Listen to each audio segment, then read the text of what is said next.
Hello, I'm glad you're here. Welcome to the studio. Today I'm talking about out with the old and in with the new.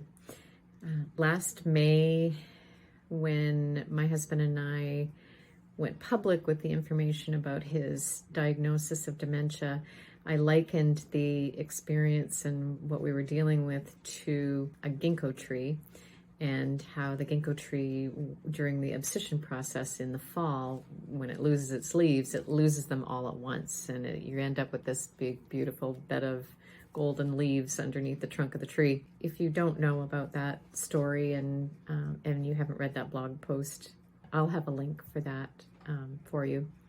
So the gingko tree and the gingko leaf became a very symbolic, meaningful thing for me.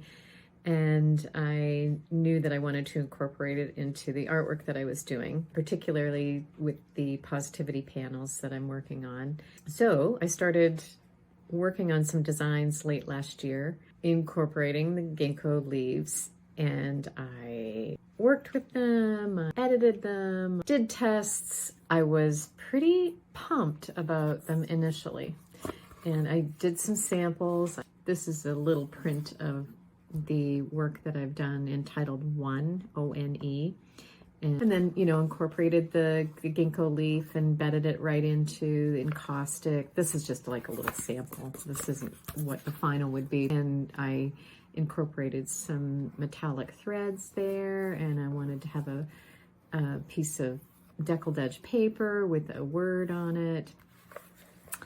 So I worked on these, and they just were not coming together.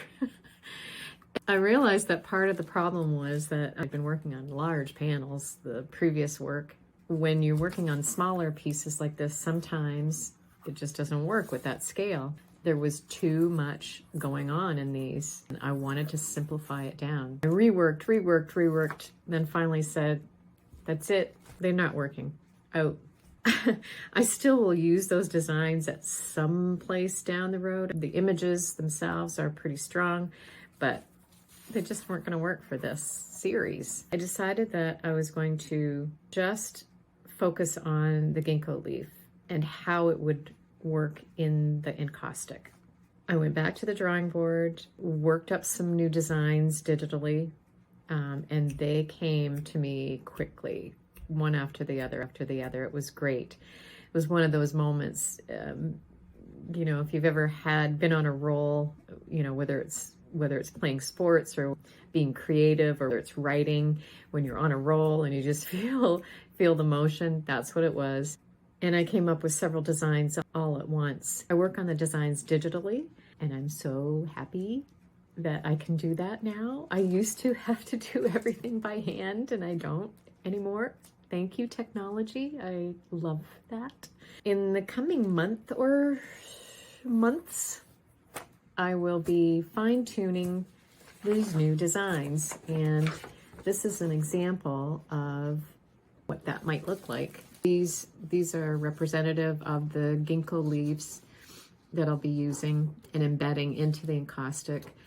I want to use one word, not a phrase, a word of inspiration and motivation, and then probably a piece of paper here. You get a sneak peek of the designs. I'll do some more tests with this new round and vet that out, figure out the colors, the placement, where the lines need to go. These lines will be carved into the encaustic, and then some pigment put in there, and then the encaustic background will be textured. Anyway, I'm excited about that. So, sometimes it's really hard to let go of the thing that you've been holding on to and thinking that it was going to be the best thing. And sometimes it just doesn't work that way. What do you do when things aren't working? Do you abandon ship right away, or do you kind of let it linger for a while, or do you hold on for too long? Or do you hold on for dear life, thinking, I can't let go of these? What do you do? For me, it was a process this time. I couldn't let them go because I felt so attached to the images, but I knew they weren't working. So I stepped away from them for a while, and then I looked at them with fresh eyes and realized they weren't going to work. I'll keep you posted and bring you back inside the studio and show you what samples I come up with and show you the progress of the new positivity panels so that you can be right along there with me. Feel free to drop me a line and let me know whether you abandon things quickly or whether you hold on for dear life. Let me know. I'm curious. Have a great day, and I'll see you next week inside the studio.